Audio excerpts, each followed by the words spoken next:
Alright, I guess this is technically the first day after learning that drone law and stuff where I can't fly it, but I guess it kind of works out still because it's raining like crazy now anyway, so I wouldn't have been able to fly it. I was reading about all you guys' comments yesterday too about the drone laws and your thoughts and so forth, and I mean for me it's kind of a relief to know there's actually logical people out there so far. I haven't encountered anyone that says like, you know, like for me personally, encountering a person that says like, yeah, those laws are like way awesome in every single way, if that makes sense.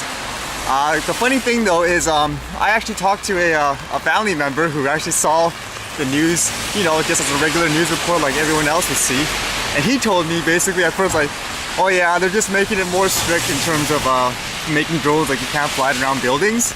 Then I said like, no, there's like laws where you can't even be around like an animal. Like I used the example of a bird, and then he's like, really? Then afterwards in his mindset was like, well, that's kind of stupid.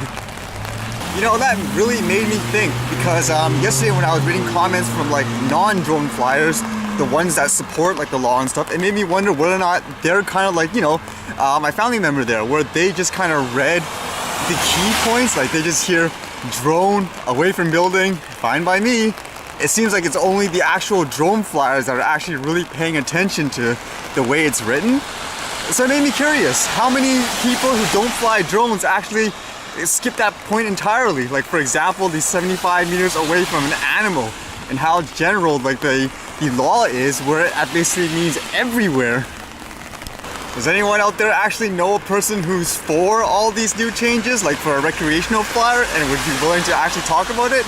Like I said, I'm genuinely curious in many ways to have a conversation with just like an average Canadian, just to see why they feel like, you know, those laws are so appropriate if they actually really, you know, understood it. Because I just want to make sure, for example, they're just not reading the little bits of it that they want to read just based on like the stuff they see in the media of the drones crashing into buildings and all that stuff. As opposed to like, even for all your guys' comments, most of you, to my understanding, like you even said so yourself, we don't fly these things for like, you know, to do aerial like moves and all that. We do it to capture photos and so forth, and pictures and videos. Actually, that's why for the intro, like for today, for my vlog, I'm gonna specifically, I'll decide it later, but I'm gonna choose like maybe like a bird shot or something like that, just to show like an example. Speaking of fast like flying and so forth and drones, I'm actually going to an event right now where people are actually flying micro FPV drones. Now these are probably what most people assume most drone flyers are, except, you know, in a bigger form. So it's kind of a good comparison. I mean, I was gonna attend this thing like anyways, regardless of the laws. So it basically gives people kind of like a perspective of what it means to be like, say, a drone flyer. And one interesting point for the comments, I was kind of asked like whether or not if us giving our opinions would actually make any difference.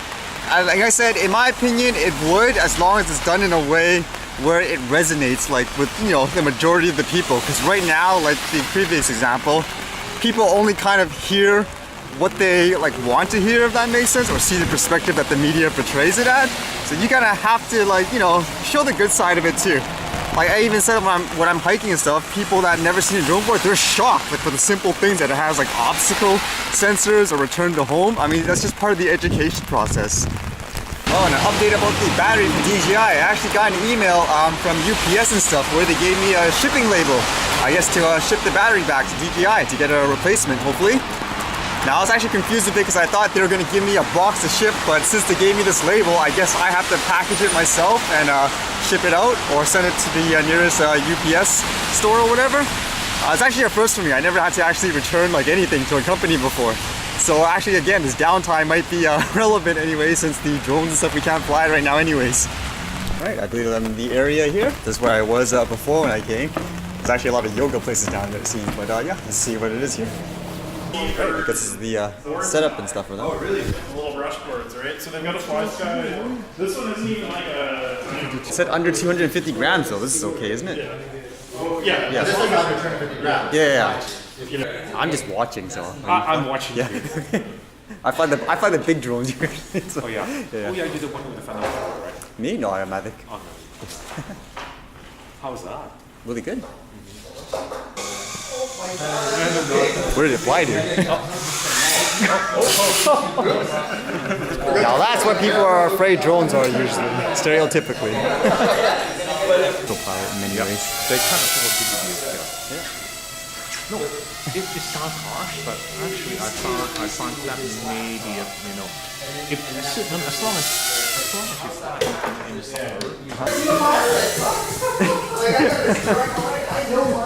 It's almost looks like an esports setup. No, they changed it now. Before it was just recommended, now it's at the wall. So now you can't do anything. So what am I gonna do with my drone? That's what everyone's talking about now, yeah. So maybe people are outraged about it. That sucks because I like photography. That's why I Yeah. No, exactly. That's what a lot of people are saying too. Interesting. The news, not everyone's heard about this, so you'll have a bunch of people flying being unaware of it. I just put the sunglasses for fun. It's the same color. Right? No, I don't do that. But I'm just. You clashed your drone. Oh, that was long.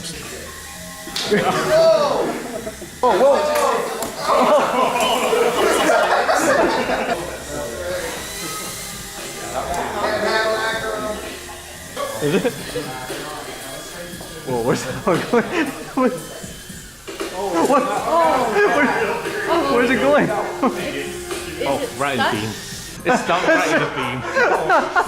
It's literally stuck right up there. It's right there. Oh, no way. Yeah. Right in the middle of the second. Wow. Pick the right time to land. You need a ladder. Oh, God. Yeah. Oh, there it is. Oh.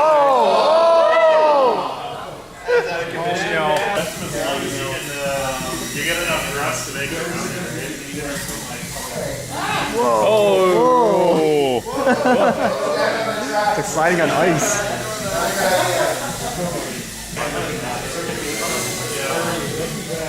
Whoa! Wow, that was close. I don't think you realize how close it is.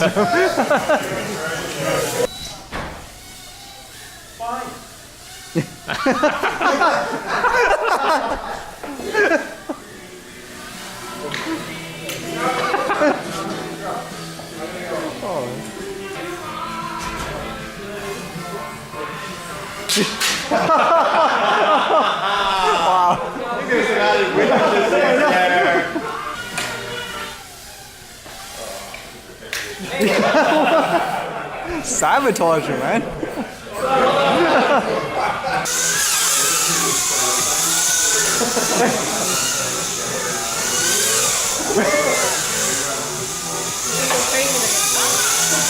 I thought it's gonna come flying over here.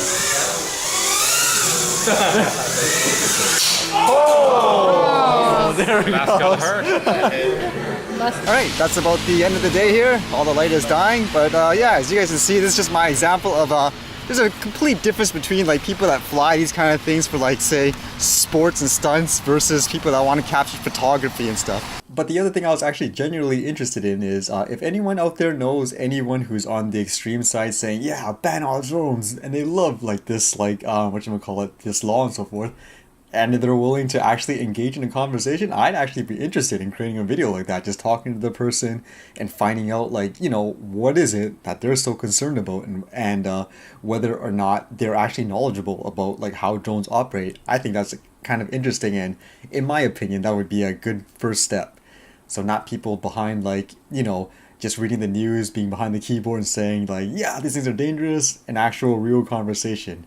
Anybody know anybody? Bring them my way. They just have to be willing to, like I said, talk about it publicly and so forth. Alright, see you guys later.